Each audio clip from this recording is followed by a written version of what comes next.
ठरलं तर मग या मालिकेच्या 21 जानेवारीच्या भागामध्ये फायनली सुमनची एंट्री घरामध्ये झालेली आहे. सुमन आता घरात आले. तिला अर्जुन आणि सायली घरात घेऊन आलेले आहेत आणि जबरदस्त आता इकडे खुलासावरती खुलासे झालेत. प्रिया नागराजचं भांडं फुटलंय. कायच घडलंय बघ. इकडे आता अर्जुन सांगतो काव्याला, "तो कोणता व्हिडिओ आहे? पाठव बरं मला."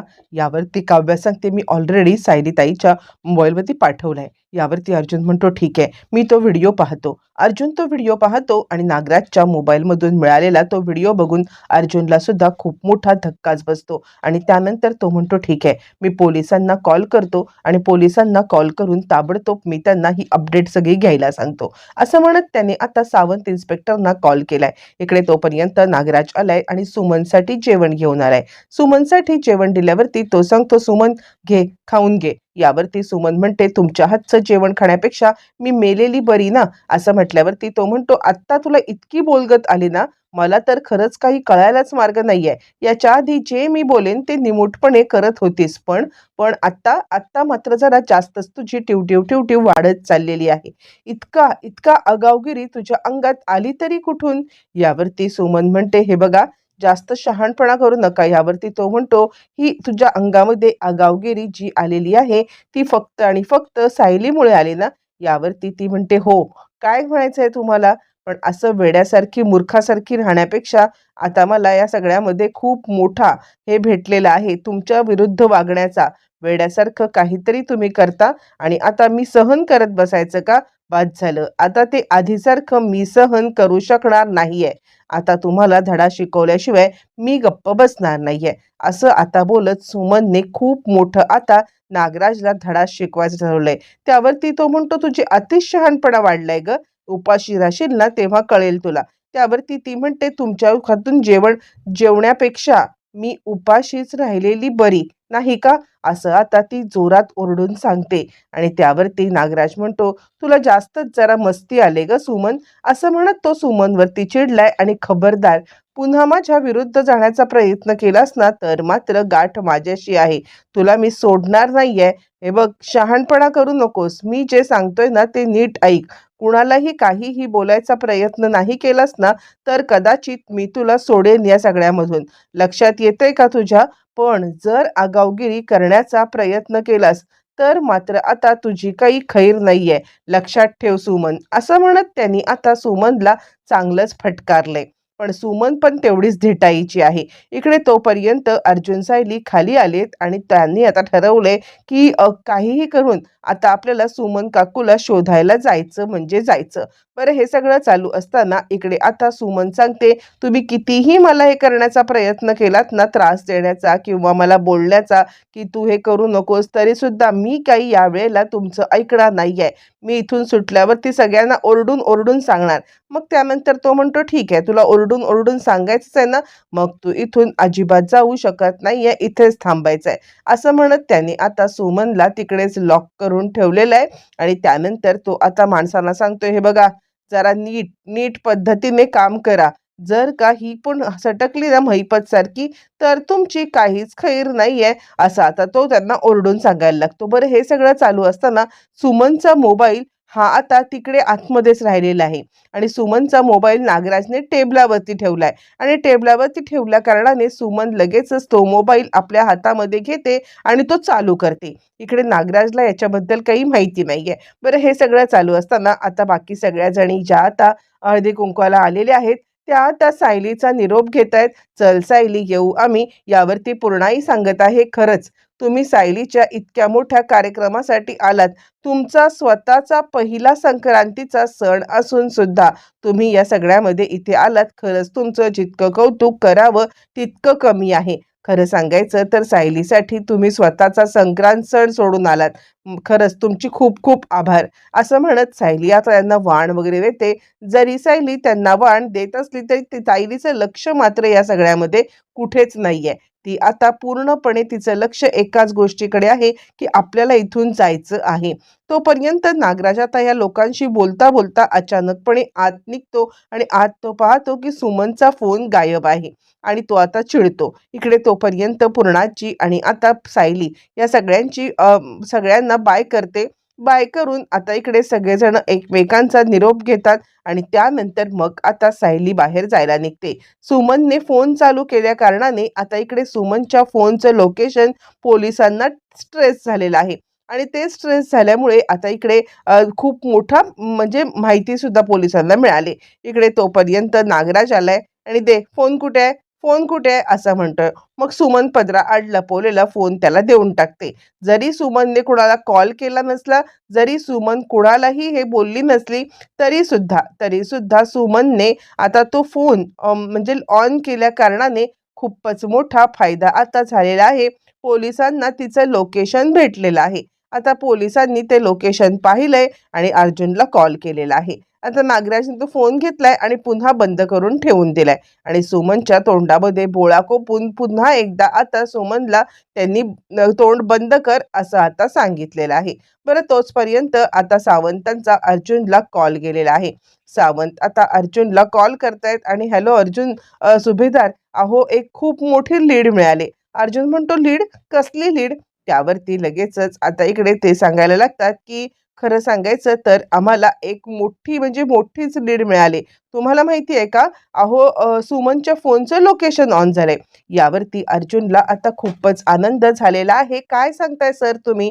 यावरती ते म्हणतात, "हो, आम्हाला खूप मोठी लीड मिळाली आणि लोकेशन ऑन झालेलं आहे.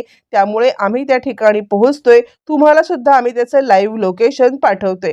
यावरती अर्जुन म्हणतो, "ठीक आहे. मला तुम्ही लाईव्ह लोकेशन पाठवून ठेवा. मी आता ताबडतोब तुम्हाला कॉन्टॅक्ट करतो." असं म्हटल्यावरती सावंत सांगतात, "ठीक आहे, तुम्ही आता ते लोकेशन बघून घ्या." सावंतांनी लोकेशन पाठवल्यावरती अर्जुन आता ताबडतोब त्या लोकेशनवरती जायला निघतोय. तो अर्जुनला सांगतोय, "सुमन काकूचा फोन थोड्या साठी का होईना पण ऑन झालेला आहे."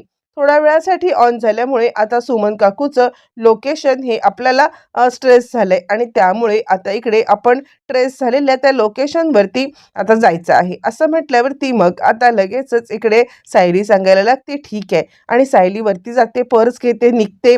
पण त्याच वेळेला ती आता खाली येऊन काय सांगायचं याची सुद्धा तयारी करते आणि सायली सांगायला लागते, "आई, अहो वाण देण्यासाठी झाडं संपलेत, तर थोडीशी विकतची झाडं मी घेऊन येते." असं म्हणत ती आता पर्स घेऊन बाहेर पडते.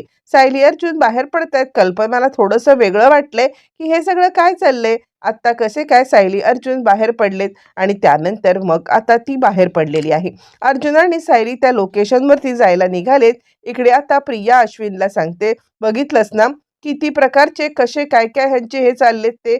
म्हणजे बघायला गेलं ना, तर आता आपण खरं सांगायचं तर इथे म्हणजे माझं काही कौतुकच नाहीये कोणाला. मी म्हणजे इथे पडीकच पडलेली आहे. बघ ना, या सायली अर्जुन या दोघांचं हळदी-कुंकू होतंय. पण मला मला मात्र काहीच नाही." यावरती अश्विन म्हणतो, "हे बघ, हे सगळे सोशल मीडियाचे फॅड आहेत आणि त्यासाठी मला हे सगळं काही पटत नाहीये. हे सगळं कर. मला मुळातच हा सगळा प्रकार काही पटत नाहीये. संक्रांत म्हणजे काय? तिळगुळ घ्यायचं आणि आता पूजन करायचं, बस झालं की." यावरती ती म्हणते, "हो, पण माझं कुठे काय कुणी साध्या मला संक्रांतीच्या शुभेच्छा सुद्धा दिलेल्या नाहीयेत. माझ्या संक्रांतीचं काय?" सायली अर्जुनचं इतकं कौतुक चाललेलं आहे. यावरती तो म्हणतो, "हे बघ, त्यांच्याशी तुला करायचं काही गरज नाहीये. एक गोष्ट लक्षात ठेव, आपलं आपलं आपण बघायचंय." त्यावरती ती म्हणते, "तू काय आज पण ऑफिसला म्हणजे हॉस्पिटलला चाललास का?" यावरती तो सांगतो, "मग काय? आता उलट खरं तर मला हॉस्पिटलला जाण्याची गरज आहे. कारण कसं आहे ना, काही झालं तरी सुद्धा तो म्हणजे मांज्याने कुणाचा हात कापलाय काय, कुणाला काही झाले का इंजुरी, हे सगळं आता मला बघायचं असतं ना आणि याच कारणासाठी आता मला जायलाच पाहिजे. कळतंय का तुला?" आणि लोकांना हेच तर कळत नाहीये की बाकीच्यांचा सण असला तरी डॉक्टर कधीही सण साजरा करू शकत नाही.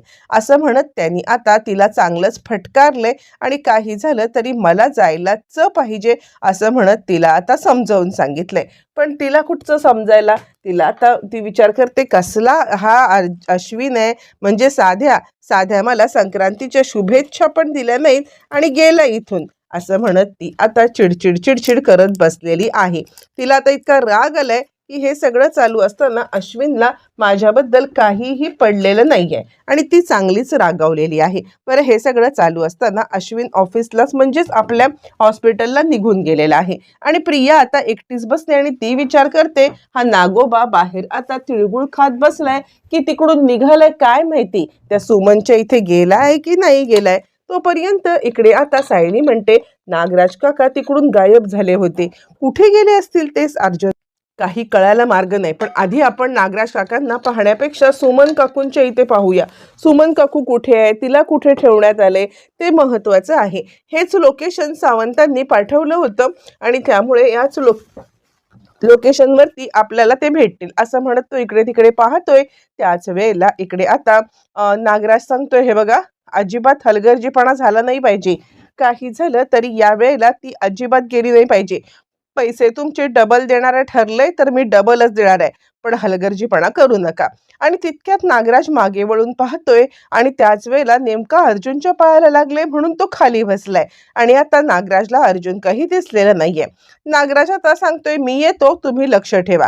आणि नागराज निघून गेल्यावरती ते दोन माणसं असतात, चल चहा पिऊन येऊया. कुठे चालले ती बाई असं म्हणत नागराज निघून गेल्यावरती ते आता दोघं जण चहा प्यायला जातात. इकडे हीच संधी साधून अर्जुन सायली तिकडे आलेत आणि लोकेशन तर हेच आहे, पण आता गेल्या कुठे सुमन काकू किंवा कुठे ठेवण्यात आलं असेल, त्यांना काही सस्पिशियस असं दिसत नाहीये.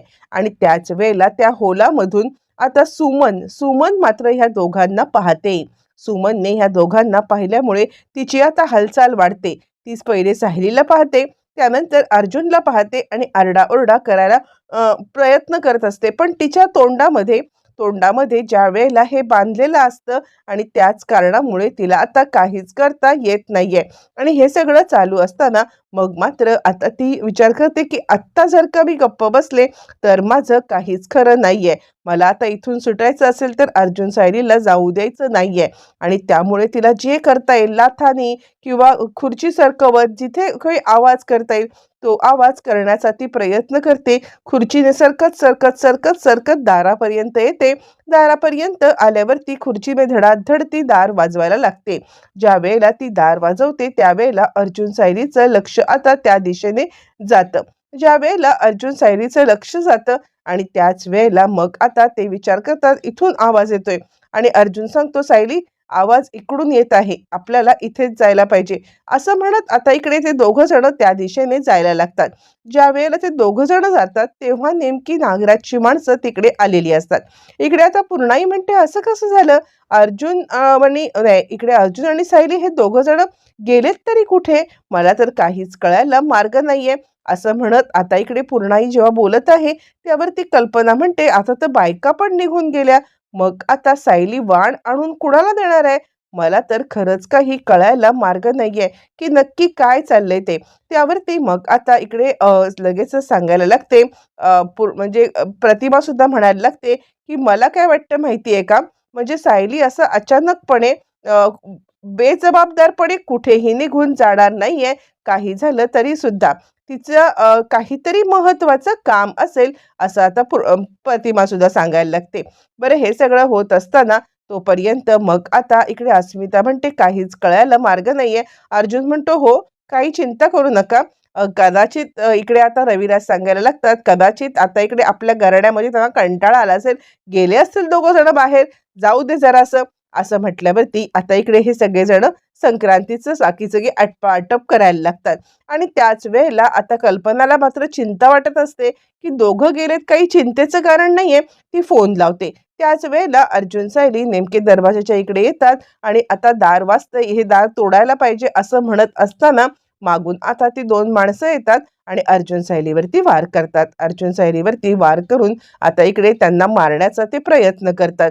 ज्या वेळेला त्यांना मारण्याचा प्रयत्न करतात अर्जुन सुद्धा आता फाईट बॅक करतो आणि त्या सगळ्यांना धडाकेबाज आता दम देतो. दम दिल्यावरती आता इकडे मारतो सुद्धा त्यांना. हे सगळं चालू असताना फायनली त्या गुंडांच्या पासून अर्जुन आणि सायली या दोघांचंही रक्षण झालेलं आहे आणि त्यानंतर ते गुंड खाली कोसळलेत आणि त्यानंतर अर्जुन आणि सायली हे दोघं जण त्या दाराच्या दिशेने गेलेले आहेत. आता नक्की काय घडलं हे दोघांना कळायच्या आधीच इकडे आता दार पुन्हा वाजायला लागले आणि त्या दाराची चावी सुद्धा सापडलेली आहे. चावी सापडल्यावरती लगेचच आता इकडे अर्जुन आणि सायली ती चावी घेतात आणि चावी घेऊन ताबडतोब आता दार उघडण्याचं काम करतात. ज्या वेळेला आता इकडे सायली सांगते, नक्कीच इकडे आतमध्ये सुमन काकू असू शकतात असं ती म्हणायला लागते आणि त्यानंतर मग आता लगेचच दार उघडलं जातं आणि त्यानंतर दार उघडून आता या दोघं जण सुमनला पाहतात. ज्यावेळेला ते दोघं जण सुमनला पाहतात, सुमन सुमन आता एकदमच विचित्र अवस्थेमध्ये असते.